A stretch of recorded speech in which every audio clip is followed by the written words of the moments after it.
right, good evening. It's always tough to follow the sheriff speaking. I'm going to talk a little bit about the life safety concerns. Back in 2007, before I was the department director, I was the fire marshal for the county, and the fire marshal still reports to me. So one of the areas that we looked at back in 2007 is, especially in the historic part of the facility, is what were the fire safety concerns. And they were complex enough at that time that we actually had a fire safety consultant to come in to look at some of the options that we could do to address some of those life safety concerns. One of the primary areas, and we all know if you've looked at historically from fires and big fires that happened, is stairwells. In the current complex, 7 of the 10 stairwells are open stairwells. So when people come in, if you look at even in here, if there's a fire, we all know fire heat rises and smoke rises. And in assembly occupancies like a courthouse, like a building like this, the egress stairs, the stairs that you go out, have to be enclosed. So if we're here, not the atrium, but all of the fire exit stairwells, you have to go through a door, and then that stairwell is essentially separated from the rest of the building. So if there was a fire on the first floor, you went in the stairwell, you would be able to get all the way out to outside the building without the smoke and the heat that was on the first floor coming into the stairwells. In the courthouse, as you can see from those slides, they're open stairwells. So that picture on the left is the first floor of the courthouse. So if there's a fire any place on the first floor of the courthouse, the heat and smoke works like a chimney. It goes up, it hits the ceiling. When it can't go any higher, it looks for the stairwell. And so the people coming down the stairs are essentially walking down a chimney.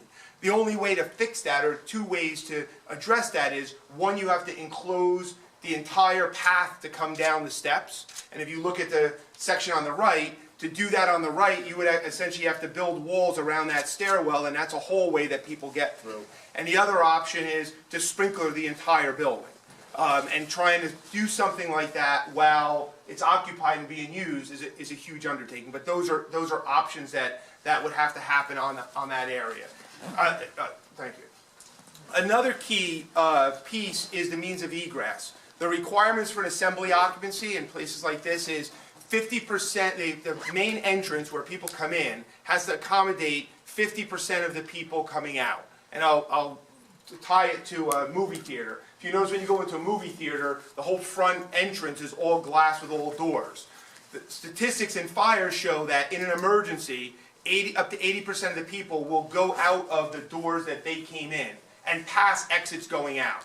So right now, if the fire alarm went off here or there were gunshots in here, most of you would pass the exits, even though there's signs, to go out the way you always come into that building.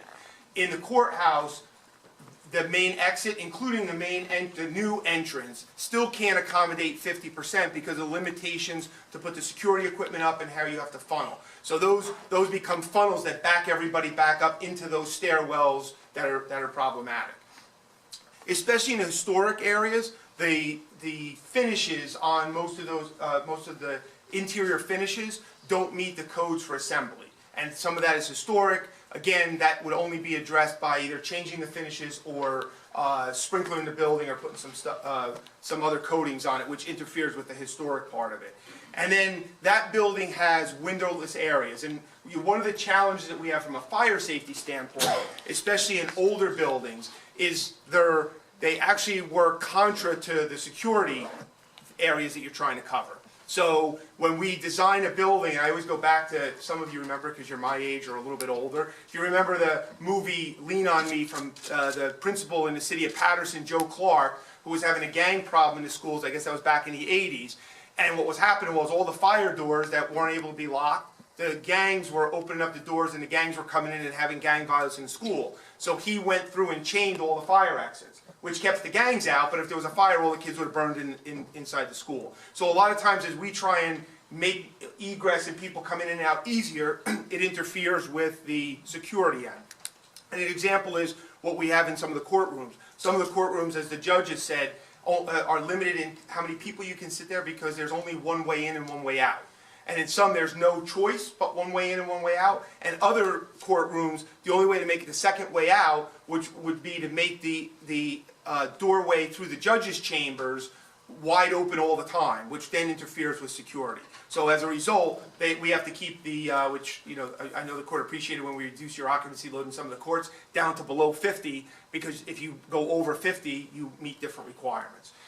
Currently, there's some stories in the basements that are what are considered windowless storage, and there's codes, windowless basements, which are, there's codes that for the fire department access so the firemen don't get trapped, require sprinklers.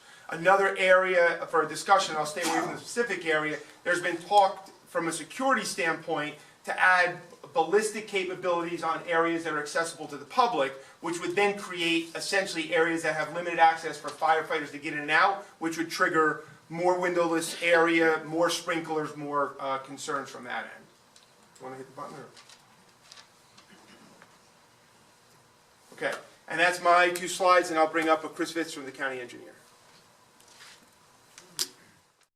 Morris Town.